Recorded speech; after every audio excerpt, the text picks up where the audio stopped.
Olá, boa tarde. Esse é mais um Estúdio Veja. Eu sou Duda Teixeira e hoje a gente vai conversar sobre a repressão na Venezuela.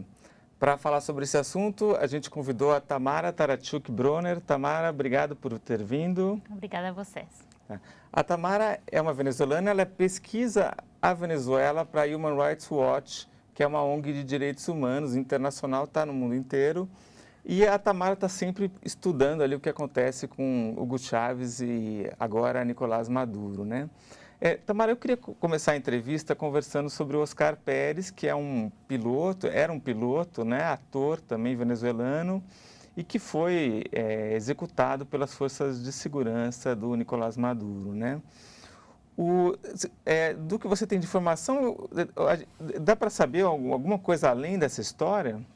Muito difícil saber o que aconteceu realmente, porque o governo venezuelano está fazendo todo o possível por esconder a informação do caso. O que sabemos é que as forças de segurança trabalharam junto com grupos armados ilegais, que em Venezuela se chamam coletivos. Neste caso em particular, essa é uma prática das forças de segurança durante a repressão dos últimos anos. Eles trabalham juntos na repressão. Também sabemos que, neste caso em particular, a família, por exemplo, ainda não teve acesso ao corpo do Oscar Pérez. Então, não podemos saber o que aconteceu. Sabemos que, sem informação e com o recorde das forças de segurança, que é muito ruim, temos muitas dúvidas do que aconteceu e tudo sugere que foi uma execução extrajudicial. É possível ter acesso ao local onde aconteceu a morte? Não, o local onde os fatos aconteceram foi destruído pelas forças de segurança venezuelanas. Tá. E essa prática de esconder qualquer pista, isso é uma prática comum? O problema na Venezuela é que não tem nenhum tipo de independência judicial. Não é possível investigar os casos de violações de direitos humanos. O Maduro tem a possibilidade de governar em uma absoluta concentração de poder e ele, com suas forças de segurança, pode cometer todo tipo de abuso sem nenhum tipo de controle. Tá. E como que vocês da Human Rights Watch conseguem obter informação desses casos? Nesse caso do Oscar Pérez, por exemplo? Bom, geralmente o trabalho da Human Rights Watch consiste em obter informação diretamente das vítimas, das testemunhas, revisar documentação oficial. A gente chega às conclusões sobre o que aconteceu sobre a base de fontes de informação direta. Neste caso, ainda não é possível, por isso que eu comentava ao começo. Tá. Quer dizer, se quer testemunhas, é possível chegar nessas pessoas. Agora, a impressão que dá é que, pelas notícias que vêm da Venezuela, é que teve uma diminuição da repressão. Você acha isso também? A repressão no ano passado, em 2017, foi brutal. O ano passado foi o pior ano para os direitos humanos na Venezuela na sua história recente. Pior até do que 2014? Muito pior. Só os dados indicam, por exemplo, em 2017, as forças de segurança levaram à detenção de mais de 5.400 pessoas, mais de 750 civis foram levados diante de tribunais militares. Temos dezenas de casos de mortes causadas pelas forças de segurança e os coletivos, centos de feridos. Os detidos foram levados a centros de detenção onde foram espancados brutalmente, torturados com asfixia, com choques elétricos. Temos visto um aumento da participação das forças de segurança de inteligência nas detenções e nos abusos.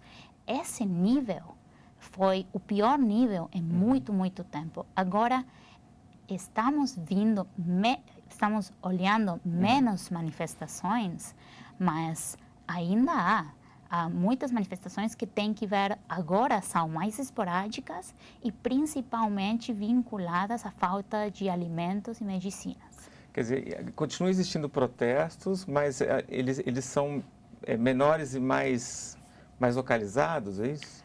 Exatamente. Essa Mas situação... a resposta das forças de segurança tem sido igual de brutal. Tá. Não é que as forças de segurança venezuelanas decidiram começar a se comportar. Tá. A reação é a mesma. Tem casos de manifestantes que foram assassinados, detidos arbitrariamente. Tem menos porque tem menos pessoas protestando, mas não porque as forças de segurança estejam em uma situação melhor. E o principal motivo desses protestos hoje é a fome? Sim. E essa fome, ela acaba tendo impacto na vida, algum índice de saúde do povo venezuelano? A crise humanitária que a Venezuela está enfrentando é terrível. É impossível obter as medicinas mais básicas. Os remédios mais básicos não tem. Não tem remédios. A escassez de remédios e de comida está causando dificuldades para as famílias, para que elas possam alimentar as crianças e obter serviços de saúde básicos. O ano passado, a ministra de Saúde venezuelana publicou dados oficiais do 2016. Esses dados indicam que só durante o ano 2016 a mortalidade materna aumentou 65%, a mortalidade infantil aumentou 30% e os casos de malária aumentaram 76%. Esses dados foram escondidos pelo governo venezuelano há muito tempo. Esta ministra durou muito poucos dias no cargo, depois de fazê-los públicos, e foi demitida quase imediatamente. Mas essas mudanças, elas aconteceram só no ano de 2016? Só no ano de 2016. E sobre o tema da fome, a Caritas Venezuela tem feito uma pesquisa em Caracas e 3 estados do país, avaliando a situação das crianças menores de 5 anos. E eles encontraram que a desnutrição severa e moderada das crianças menores de 5 anos aumentou de 10% em fevereiro do ano passado até quase 15% em setembro. Isso coloca a Venezuela acima do limite da crise da Organização Mundial da Saúde. Tamara, agora, olhando a repressão, né, vocês da Human Rights Watch conseguem ver assim, qual que é o método usado e que conclusão que a gente pode tirar daí? A repressão na Venezuela não foram casos isolados. Não é que alguns membros das forças de segurança cometeram alguns excessos. Em Venezuela temos visto abusos generalizados cometidos por diferentes forças de segurança em diferentes lugares do país, num período de vários meses. Isso, para nós, é evidência de que estamos diante de violações de direitos humanos sistemáticas cometidas pelas forças de segurança venezuelanas. E por isso, a gente considera que as mais altas autoridades têm responsabilidade direta no que está acontecendo na Venezuela. Quer dizer, uma vez que o método usado em todos esses casos é o mesmo, é um sinal de que ele tem uma coordenação, né?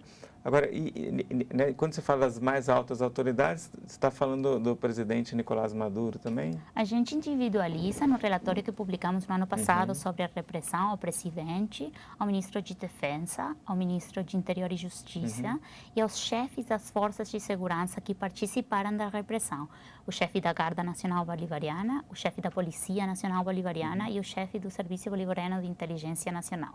E além disso, incluímos ao fiscal militar, que é quem tem a responsabilidade de levar aos civis aos tribunais militares. Tá. Tamara, agora, essa crise venezuelana, ela se estendeu para outros países, né?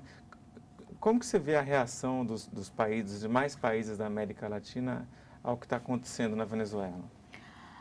Acho que possivelmente a única boa notícia do ano 2017 foi que a região se acordou e começou a falar publicamente criticando a situação da Venezuela. Antes, houve um silêncio bastante vergonhoso que vinha da região.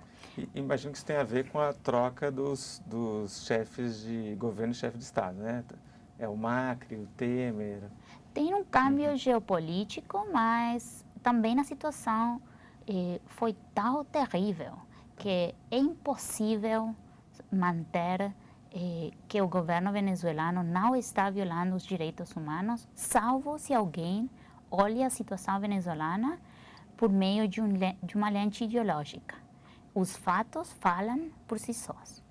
E os fatos, de alguma maneira, agora a gente sente mais, né? Quer dizer, tem essa questão da migração, da imigração dos venezuelanos que é impossível não ver, né? Quer dizer, acho que qualquer habitante de uma cidade mediana da América Latina está vendo essa gente chegar, né? Uhum. O aumento é notável, aqui no Brasil e na região toda. De acordo às Nações Unidas, por exemplo, mais de 100 mil venezuelanos têm solicitado refúgio entre 2014 e 2017. E mais da metade deles foi o ano passado. E esses são só alguns poucos casos, porque muitos venezuelanos não pedem refúgio. Então, temos centenares de milhares de venezuelanos que estão saindo, fugindo da crise. E os governos têm que abordar essa situação. Tá. Tamara, você esteve perto da fronteira para ver as pessoas saindo a pé, né? Pode contar um pouco o que você viu? A situação dessas pessoas? As pessoas que saem assim da Venezuela são pessoas que não têm a possibilidade de ficar no país. Há casos de pessoas que saem por perseguição política, outros que fugem da crise humanitária porque não têm comida para suas crianças. Eu me lembro uma história de uma criança que tinha 4 anos, que vinha caminhando a pé, cruzando a fronteira com sua mãe. E quando a gente perguntou para ele o que era que ele gostava mais do Brasil, ele disse para nós que era que ele conseguia comida. Então, assim é a saída. A saída é forçada. Todos eles estão exiliados. E a contracara disso é que eles querem voltar para casa. Então, eu disse antes que é uma boa notícia que a região começou, governos importantes da região, incluindo o Brasil, começaram a criticar a situação da Venezuela, a repressão, a crise humanitária, mas isso é o começo. O trabalho mais difícil ainda está por vir. Então, é indispensável que a região aborde as causas da migração venezuelana. Isso é a crise venezuelana. Agora, você apontou antes que o fato de que essa repressão tem um método, né, e que, portanto, tem uma coordenação das mais altas autoridades, que existe um responsável por trás disso, né? E é o caso, então, de um julgamento numa corte internacional contra crimes contra a humanidade, no caso da Venezuela? Poderia ser. O Tribunal Penal Internacional tem a possibilidade de avaliar se a situação na Venezuela chega ao nível de um crime contra a humanidade. E a Procuradoria do Tribunal tem 2 possibilidades. Uma é juntar informação que recebe de organizações como a nossa. A gente enviou a informação sobre o relatório para a Procuradoria. Mas a outra possibilidade é que um governo que seja parte do Estatuto de Roma envie o caso venezuelano ao Tribunal Penal Internacional. Nesse caso, a prática da Procuradoria é imediatamente começar uma pesquisa preliminar. Então, o que a gente pensa é que é importante que na semana que vem, quando os governos do Grupo de Lima, que são 11 governos latino-americanos e Canadá, comecem sua reunião para falar sobre a crise venezuelana, considerem a possibilidade de enviar o caso venezuelano para a Procuradoria do Tribunal Penal Militar, que tem a faculdade, como você dizia, de identificar pessoas individuais que sejam responsáveis pelos abusos. Tamara, um pouco para fechar a nossa conversa, eu queria que você contasse um pouco do seu trabalho, né? Você é venezuelana, estuda a Venezuela, você vai para lá com frequência? Human Rights Watch não pede permissão para fazer o trabalho nos países onde trabalhamos. E vamos à Venezuela e vamos a todos os lados para obter a informação de primeira mão sobre o que está acontecendo no país. Eu fiz esse trabalho há muito tempo, durante 8 anos, com um perfil muito baixo, sem que ninguém soubesse que eu estava aí fazendo o trabalho. Quer dizer, Agora... você não se identifica como uma pesquisadora da Human Rights Watch? Você Não. vai... Não, fazemos o trabalho documentando as violações de direitos humanos para poder depois contar fora de Venezuela o que está acontecendo. Eu fiz esse trabalho dessa forma há muito tempo e continuamos tendo uma equipe que faz as pesquisas na Venezuela. Mas agora que você é um rosto conhecido, você poderia voltar lá para fazer mais alguma coisa? Não seria uma boa ideia. Tá. Tamara, super obrigado pela conversa. Esse foi mais um Estúdio Veja.